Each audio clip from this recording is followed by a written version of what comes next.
Everybody, Zach again, newtutor.com. I want to do another quick video because it's getting cold out here.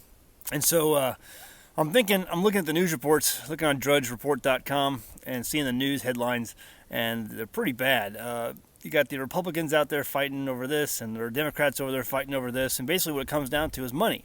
There's just not enough. And so Bloomberg even today, or yesterday, said, hey, the U.S. has an unlimited supply of cash, don't worry. Yeah, we have an unlimited supply of cash because our U.S. Treasury keeps printing it, and the U.S. Federal Reserve Bank keeps buying it and putting it into circulation. That is it's a non-working method. It's going to fail. Our economy is about ready to fail. And you see the fighting in Washington as a result of it because people want to keep spending money. One party just says, hey, there's no money to spend, we need tax cuts. And the other party says, no, we have to keep spending, we can't do the tax cuts, we need the money, we need to be able to tax people because we're running out of money. And some of those people are even saying, well, we can just keep printing it. So it's ridiculous. The issue you have here is people are not a student of history. Be a student of history. And you will see that economies that build their economies on usury always fail. They always fail. It's just a matter of the way things happen. History tells you that we have an economy built on a Federal Reserve Bank that creates itself on usury. It's interest. Basically, the U.S. Treasury prints money, the Federal Reserve Bank buys that money using it as interest, lends it out as interest, and our government keeps paying it back with that interest. It's usury. It's usury, and the Father tells us and all throughout the Scriptures that usury fails. It's an abomination to the Lord, in fact, he says, over and over again. It's not an honest weight and an honest measure. It's our economy. It's going to fail. It's going to collapse. Be a student of history. It's what's going to happen. All throughout your scriptures, you see what is used as money, and it's silver and gold. Even during the time of our Messiah, Yeshua, he points out that Caesar's money is silver.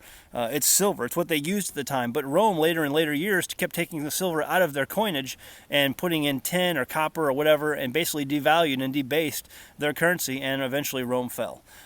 You can't take what the Father calls money and put something else as what the Father calls money. What the Father does not call money, and expect it to last. It doesn't. It's going to fail every time. Commodities, things that are actually worth value are what people use throughout history as money. Silver is always going to be that. Your salary, if you have a job, you have a salary, that word comes from the word salt. Back in different times when currencies failed, people were paid with salt. It's a commodity. And so I think you should have some.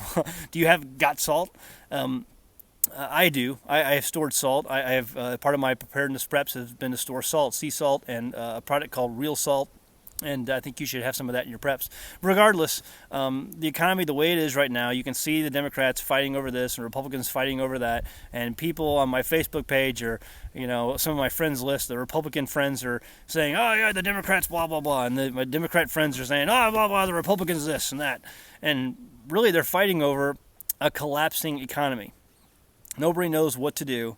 They're not looking at the scriptures to see, they're not being a student of history to see what really happens and what we should be doing. Instead, they're just fighting and saying, hey, the Republicans have the right answer, or no, the Democrats have the right answer. The problem is they both have the wrong answer. The right answer is in our scriptures. We should go back to see what our Father calls is money, what our Father calls money, and instead of what our U.S. dollars is money. It's not money. So, anyway, I just want to throw that out there. I'm watching the headlines, and I'm seeing all the people fighting and people getting emotional about this. And really, it's what it's about. People are hurting. People are struggling. I live in a very poor town, and the town I live in, and people are hurting. People need cash. People need money. The jobs are not there. The economy is collapsing. It's what I've been telling you for the last few years on my channel. This economy is going to collapse, and we're seeing it now. It's a slow collapse. It's not going to be something that happens overnight. It may happen overnight. It's happened to other countries overnight. But I think we're going to see a slow collapse. And it's going to get worse and worse. And it's only going to be those people who have set aside, who have put aside, who realized what is real money, who have maybe bought some gold and silver, who have maybe put some money into some commodities, things that are actually tangible value, things like livestock, things like land, preparedness item preps, like who have stored food. Those people are going to be faring a lot better than those who did not take advantage of these times of plenty that we live in, and understand, and who have been a student of history and understand where economies like this, the one we're living in, are heading. Folks, nations rise and fall. Currencies rise and fall. Be ready for when it happens here. It's going to happen. So anyway, if you've seen those headlines, you know what I'm talking about. If you're awake and aware, you understand what I'm talking about. I don't know what else you should do besides what I've told you in the past. Stock up, prepare your families, get ready for a hard time that's coming, because we're gonna live through it. We're not any better than the rest of the world. Don't think that America is always going to be here. It's not. We're going to go through hard times. So I hope you've prepared your family. I hope you've prepared yourselves for the understanding that's coming. I hope you have taken the steps to get out of Babylon and detach yourself from the world and the worldly way of thinking that the world tries to push on all of us. Disconnecting from the media is a big help on that.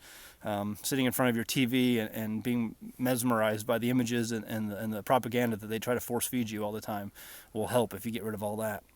Anyway, just wanted to throw that out there. I don't know.